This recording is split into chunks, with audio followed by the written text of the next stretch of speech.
ಪಾಕಿಸ್ತಾನದ ನಿರಂತರ ಶತ್ರುತ್ವ, ಗಡಿದಾಟಿ ಭಯೋತ್ಪಾದನೆಗೆ ಬೆಂಬಲ ಹಾಗೂ ಸಿಂಧೂ ಜಲ ಒಪ್ಪಂದದ ಮೂಲಭೂತ ತತ್ವಗಳಿಗೆ ವಿರುದ್ಧವಾದ ನಡೆಗಳಿಂದಲೇ ಭಾರತ ಒಪ್ಪಂದವನ್ನ ಅಮಾನತಿನಲ್ಲಿಡುವ ನಿರ್ಧಾರ ಕೈಗೊಂಡಿದೆ ಎಂದು ಅಮೆರಿಕದಲ್ಲಿನ ಭಾರತದ ರಾಯಭಾರಿ ವಿನಯ್ ಮೋಹನ್ ಕ್ವಾತ್ರಾ ಹೇಳಿದ್ದಾರೆ. 1960ರಲ್ಲಿ ಭಾರತ ಮತ್ತು ಪಾಕಿಸ್ತಾನ ಸದ್ಭಾವನೆ ಹಾಗೂ ಸ್ನೇಹದ ಮನೋಭಾವದಿಂದ ಸಿಂಧೂ ಜಲ ಒಪ್ಪಂದಕ್ಕೆ ಸಹಿ ಹಾಕಲಾಗಿತ್ತು.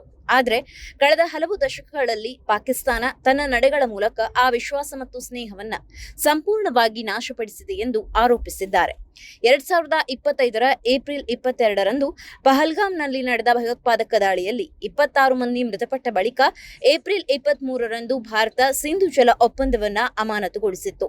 ಈ ನಿರ್ಧಾರದ ಹಿನ್ನೆಲೆಯಲ್ಲೇ ಕ್ವಾತ್ರಾ ಅವರ ಹೇಳಿಕೆ ಮಹತ್ವ ಪಡೆದಿದೆ. 1960ರಲ್ಲಿ ವಿಶ್ವ ಬ್ಯಾಂಕ್ ಮಧ್ಯಸ್ಥಿಕೆಯಲ್ಲಿ ಜಾರಿಗೆ ಬಂದ ಒಪ್ಪಂದದಂತೆ ಸಿಂಧೂ ನದಿ ವ್ಯವಸ್ಥೆಯ 6 ಪ್ರಮುಖ ನದಿಗಳಲ್ಲಿ 3 ನದಿಗಳ ನಿಯಂತ್ರಣ ಭಾರತಕ್ಕೆ ಹಾಗೂ ಉಳಿದ 3 ನದಿಗಳ ಹಕ್ಕು ಪಾಕಿಸ್ತಾನಕ್ಕೆ ನೀಡಲಾಗಿದೆ. ಇದರ ಪರಿಣಾಮವಾಗಿ ಸುಮಾರು 20ರಷ್ಟು ಜಲಪ್ರವಾಹದ ಬಳಕೆಯ ಹಕ್ಕು ಭಾರತಕ್ಕೆ ಹಾಗೂ ಸುಮಾರು 80ರಷ್ಟು ಪಾಕಿಸ್ತಾನಕ್ಕೆ ದೊರೆತಿತ್ತು ಎಂದು ಕ್ವಾತ್ರಾ ಉಲ್ಲೇಖಿಸಿದ್ದಾರೆ.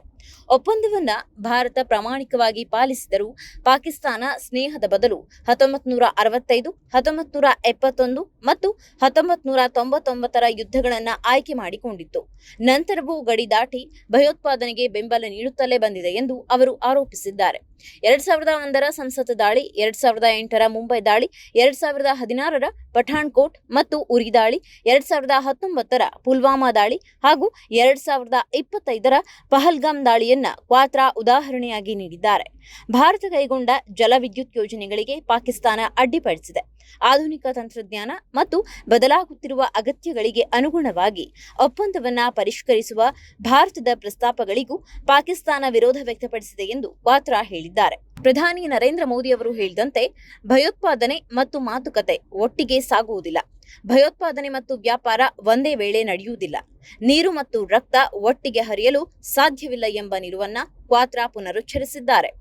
ಪಾಕಿಸ್ತಾನದಲ್ಲಿನ ನೀರಿನ ಕೊರತೆಗೆ ಭಾರತ ಕಾರಣವಲ್ಲ, ಅಲ್ಲಿನ ನೀರಿನ ನಿರ್ವಹಣೆಯ ವೈಫಲ್ಯವೇ ಪ್ರಮುಖ ಕಾರಣ ಎಂದು ಕ್ವಾತ್ರಾ ಹೇಳಿದ್ದಾರೆ. ಭಾರತವನ್ನ ದೂಷಿಸುವ ಬದಲು ನೀರಿನ ನಿರ್ವಹಣೆ ಮತ್ತು ಉತ್ಪಾದಕತೆ ಸುಧಾರಿಸುವತ್ತ ಪಾಕಿಸ್ತಾನ ಗಮನ ಹರಿಸಬೇಕು ಎಂದು ಸಲಹೆ ನೀಡಿದ್ದಾರೆ.